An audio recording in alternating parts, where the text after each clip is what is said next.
Hi everybody, welcome back.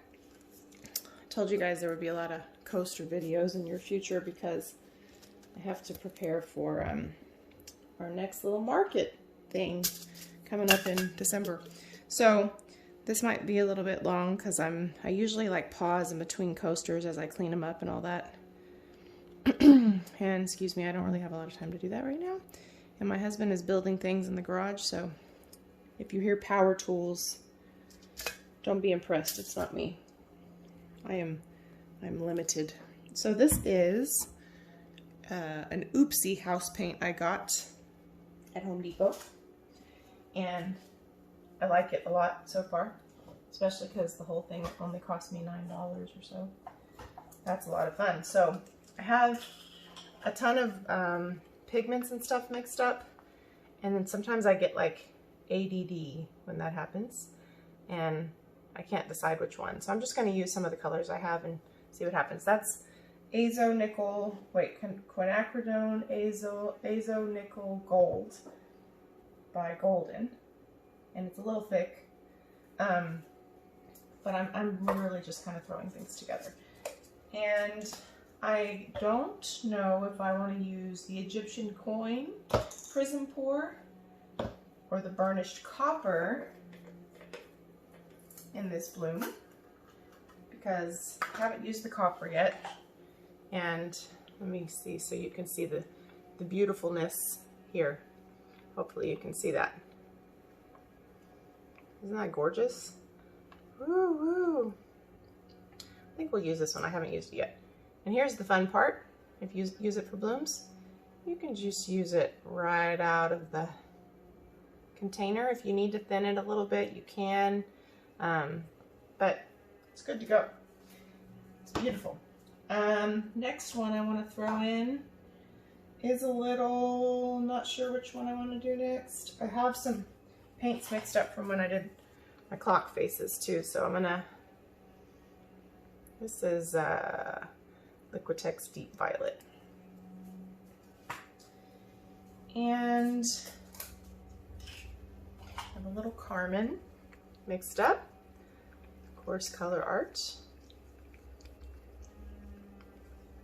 And some of these I've had mixed up for a minute, so I'm going to sprinkle in some colors that really need to be used. Sometimes I get like mix happy and I just go nuts. This is Sunflower from Colourarte. It's like a golden, I'm not sure how well the camera picks that up, but it's like a golden yellow. Really beautiful. And I feel like I'm maybe putting too many things in here. I don't know what to do. Does this happen to anybody else? I see people who are so disciplined and they lay down just a few colors, and I like cannot. I need to do better, I guess. This is Pomegranate. Is that not a magnificent color? Whew. And I think right under our cell activator, we are going to do a little bit more of the copper. Just a little, because it's a little bit thicker than some of my other paints. So just a smidge. And Quinacridone Violet from Liquitex. Not Liquitex. Sorry guys, my brain is really fried. Golden. We're going to do a white cell activator. A gold cell activator would be pretty in this too. And you know what? I didn't even connect my yeehaw. What a yeehaw. Huh, just kidding. I'm still getting the hang of using this little guy too. I did a set of coasters the other night, which I haven't done the voiceover on that, and I'm not doing a voiceover today, obviously. And I don't know if it was that my CA is a little bit old or my blowing technique was a little bit off. But it wasn't until the very last one that I got what I was looking for. I mean, I still kept the other ones, but I was like, come on. It's kind of a lot of cell activator, huh? All right. So if you've never used the Yeehaw before, I have a video where I compare the Yeehaw and the little leaf blower. But there's high, low, off. You want low. And I blow first down into the center, and then I try to blow it out from there. So might help if I didn't do it upside down. But also to the Yeehaw makers, they should put the switch on this side. Anyway.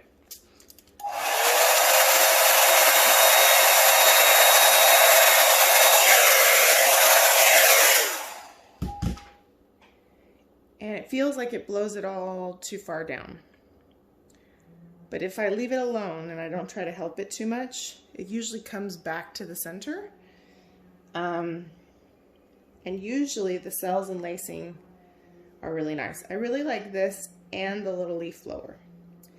I think the Yeehaw is probably better for bigger pieces. I know a lot of people do use it on bigger pieces. I know Lisa Marvin uses it. I don't want to help it. I want to break this middle up. But see, if you leave it alone, it just starts to pop in and the cells develop. So I think I just need to be patient. I think she uses it.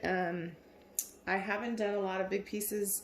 I think the biggest blooms I've done have been like messy blooms, and they've been like on 10 and 12 inch canvases. And that's where I kind of just create color everywhere. And I kind of put the cell activator wherever and see what happens. Because sometimes I like the cell activator to be like lacing throughout the piece instead of it all to be perfectly celled up in the middle. I like both of them, but I don't know, it just creates a different effect. But I want to get used to blowing things out with the Yeehaw, so if I do bigger pieces, I feel a little bit more comfortable with it. So this is kind of where we're at right now. I don't know how well you can see.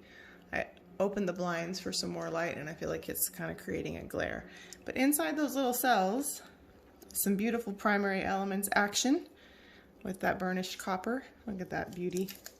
With some juicy Quinacridone violet around the edge.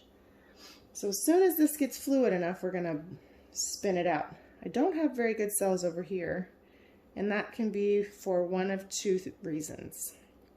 For one, my cell activator is not fresh. It's been mixed up for at least a couple of weeks. So while it can still work, obviously, doesn't always work as well. So that's number one. Number two could be how I blew this out. Because again, still learning. Now that it's been sitting there for a minute, I wonder what happens if I just kind of blow on it. So I can tell you what the third problem is. I blew down into my pillow paint.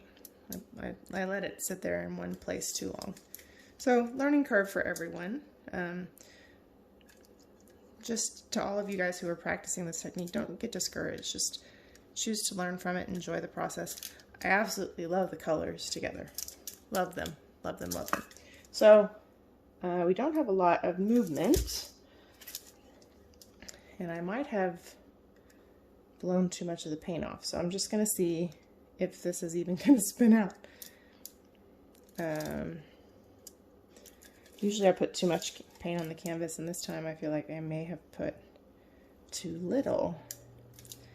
So in one of the paint pouring groups I'm in, which is quite a few, there's a bloom challenge this week. So I thought, well, if I'm gonna paint real quick, I might as well do a bloom. Throw it in there, right? Why not? So I don't know if this is gonna spin out, y'all. I'm gonna try.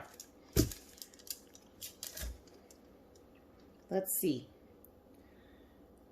If not, it's fun to experiment, right? I really think I need new cell activator. And I don't want to scrape it because I think the colors are so pretty. Let's see. The other thing I would say, and my husband tells me this all the time, is don't scrape everything that doesn't turn out the way you want it. For one, if I didn't keep this and resin it, this would make beautiful jewelry. This would make beautiful magnets. I mean, it's not completely wasted. It's a tile is the other thing. Like, throw a little resin on it. People love coasters, especially as gifts. So don't necessarily depart with everything that doesn't turn out the way that you want it. Most people, if they don't know what you were trying to accomplish, will really still enjoy it. And I think it also serves as a great reminder of how far you've come when you get where you want to be, or as you continue to grow in your painting journey. So let's see, that's my 2 cents. The other thing that might have played a part is some of my paints were thicker than others, so I probably need to make them match a little bit better. I think it's still pretty. I don't know that I'm going to scrape it. I might just make more to go along with it.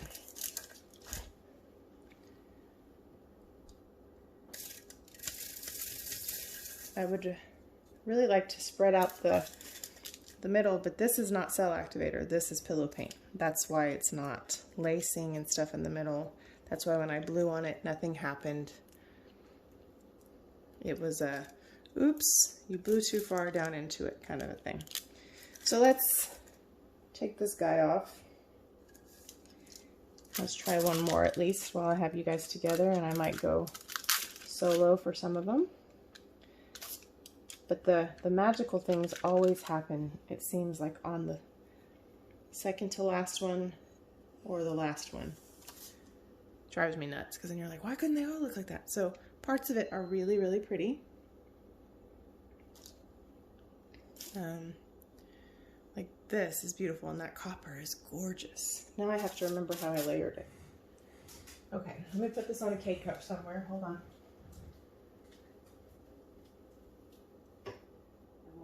Have another go. I put tiles somewhere.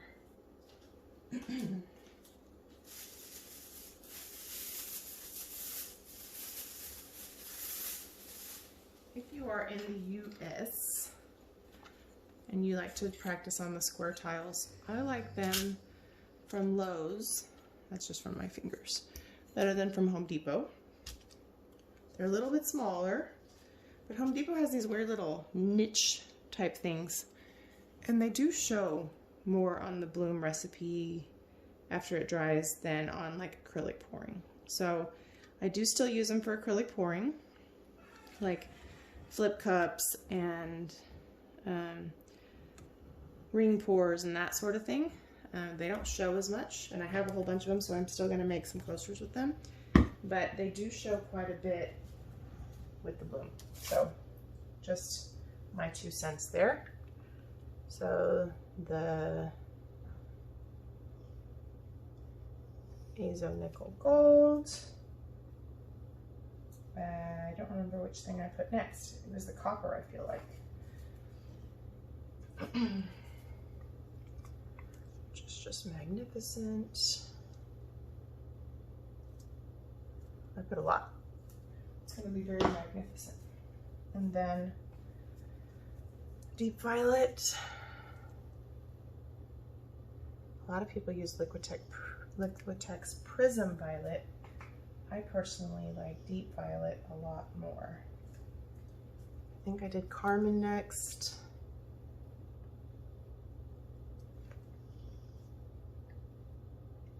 Whoa, that's a lot of Carmen. Sunflower.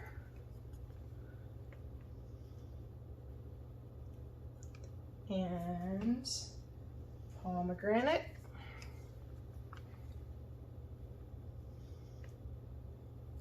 And I think instead of doing it as a dollop underneath it, I'm just going to do this because there is a lot on the bottom.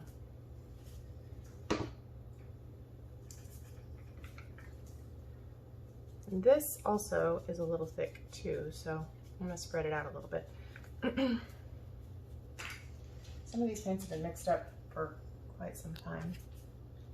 So since I did clock pours and stuff. You probably hear my dog in the background.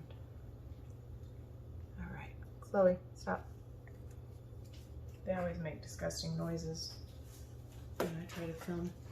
Now here's something about your cell activator. It's still worth using, you can tell, because it gets this like halo effect, but not as quickly. So I probably need to mix up a new batch.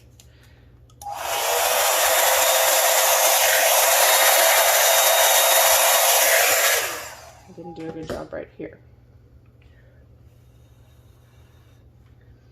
And I blew too far down into it again, so let's see what happens. Sorry about my head there. What I've noticed with the Yeehaw is the key is to barely hit the middle and then kind of, let me show you, you're basically just blowing your petals out. Because if you stay like this and then do this, you're continuing to push it down into the middle. And you don't really want it to go all the way down to your pillow. You want it to glide across your paint. That's what you ultimately want your cell activator to do, is just kind of skip across like you're skipping rocks, for lack of a better analogy. So I'm curious if I went down too far, if it's going to come back together. So I'm going to leave it alone. It's selling up really pretty right here. We have more well-rounded distribution of cells. We have some popping up in the middle. Sometimes you can gently blow with your mouth and help spread it out a little bit. But sometimes when it's really shallow, it's just better to leave it alone and let it come back on its own. But look at this. Look at those beautiful little edges. And this is one of the things I love about Colourarte, is just the iridescent beauty. And I like the way the pigments are somewhat translucent, so they pick up what you put around them. And the light really seems to refract off of everything that's in your pour. So it just gives you some dimension. Now I'll show you up close. Because we used something that's a little opaque at the top, you can see that our cells have multiple colors in them. That's fun, right? So if you, like me, like to use a lot of pigments, and I do, and I like to use some that are very translucent, then one of the things that you can do is use a semi-opaque or something that has maybe a little bit more opacity at the top underneath your cell activator. That really helps create the cells you're looking for. I also usually put something with a little more opacity on the very bottom, unless I'm trying to have a semi-translucent pour, because I do have some where I deliberately don't use more opaque paints because I like the opaly effect that we get from them. I have a video where, I don't remember which video number it is. I will try to remember to put it in the description box below. But I used a Prussian blue cell activator, and I used pretty much all pigments, but I deliberately didn't put something behind them because I wanted them to refract off of the white background. And they're so shimmery. If you let the light hit them the right way, they're just really pretty. All right, let's try to spin this out, okay? Is it moving yet? You can tell if it's ready to spin if everything moves together. It's not moving at all. But some of that is also because I went too far down into the pillow paint. So we may not get that. But I love the colors. Woohoo!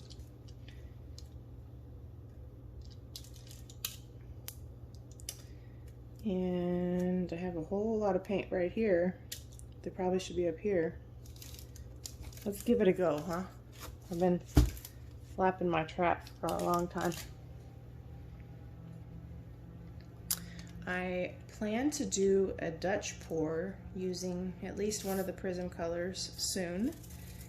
I'm going to do a collaboration with someone who's going to do the same thing, so we're excited to share that with you guys. I'm trying to pick which one or ones I want to use.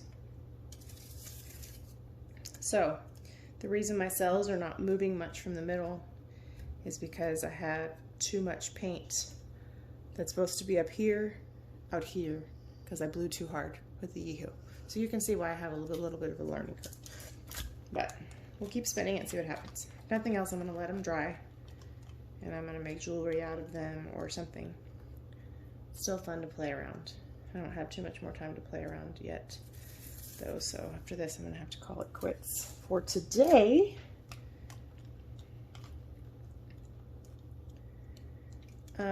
With the Prizm pour, if you need to thin it down, you can thin it down with a little bit of water or even a little varnish if you need to. They are a good consistency coming right out of the tub, but if you need your paints to be the same, which you kind of do in the bloom recipe if you're going to do an actual bloom, and you can see that some of mine were not, and so that is part of our issue. It's not obviously the Prizm pour, but like my tube paints that I used were too thick because they've been mixed up a long time. So this might be a what not to do video. I'm just kidding, but you can do that. You just really don't want to over water down your paints. But for regular acrylic pouring, you can thin them with a little bit of water if you want to do like a flip cup or a Dutch pour or whatever. I still really like the cells in the middle, so like, I don't know, but look at that. It's beautiful. It's just like a little cluster of cells that won't go anywhere. The last one we had cells on like a third, and this one we have cells in the middle, and that's it.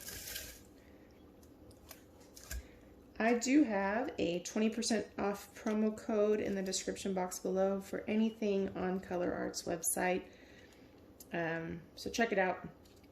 Beautiful stuff. The Prizm pour comes from Colourarte. Primary elements come from Colourarte. I use the Resin art line as well. Leslie also has her own pouring mediums, so you can use poly pour in your bloom base. You can use vivid enamel as like a heavy or full-bodied acrylic paint. So there's so many different ways you can use the products. They're amazing. Also, if you haven't taken Shelley's class and you want to take the bloom class, you can use the recipe for all kinds of techniques. And there's also a promo code in the description box for that. My cells are getting wonky because I'm overspinning. Like you can see where they sort of twist out. No good. So this might have been a lesson in like what not to do. But if I don't keep these coasters and just finish making the set and have a couple of them look crazy, I will turn them into jewelry. Let me know your thoughts in the description box, or excuse me, the comments box below. Should I keep the skins and turn them into jewelry, or should I finish the set? Let me know. Curious what you guys think. Like I said, and like my husband always says, not everybody knows what you were intending to do, and they might still find it beautiful. Thank you guys to everyone who subscribes. If you're not a subscriber, we would love for you to join us and hit the description box, or the subscription and the bell. Can't talk today. We're going to do a 1,000 subscriber giveaway soon, which should hopefully be soon. So I would love to have you join us, and thank you so much for your support, and have a great day.